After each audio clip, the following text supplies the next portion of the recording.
ఇక డీటెయిల్స్ చూస్తే పోలీసు గౌరవ ప్రతిష్టలు పెంచే విధంగా సిబ్బంది విధుల నిర్వహణ చేపట్టాలని ఆదిలాబాద్ జిల్లా ఎస్పీ అఖిల్ మహాజన్ అన్నారు. వార్షిక తనిఖీలో భాగంగా శనివారం తాంసీ పోలీస్ స్టేషన్ను ఆయన సందర్శించి రికార్డులు పరిశీలించారు. Adilabad DSP L Jeevan Reddy, rural CI Phanidhar, Tamsi SI Jeevan Reddy పూల మొక్కను అందించి సాధారణంగా ఆహ్వానించారు.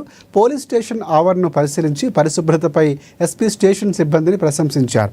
పోలీస్ స్టేషన్కు వచ్చే బాధితుల పట్ల గౌరవంగా వ్యవహరిస్తూ ఫిర్యాదుదారుల సమస్యలను త్వరితగతిన పరిష్కరించే దిశగా సిబ్బందిని కేటాయించి పోలీసు గౌరవ ప్రతిష్టలు పెంచే విధంగా విధులు నిర్వహణ చేపట్టాలన్నారు. సమాజంలో నేరస్తుల పట్ల కఠినంగా వ్యవహరించాలని ఉండాలని, ఇక అమాయకులు బాధితులను మోసం చేసే మోసగాలపై చట్టపరంగా చర్యలు తీసుకోవాలని సూచించారు. 2 days లో ఫస్ట్ వాళ్ళ బండిలు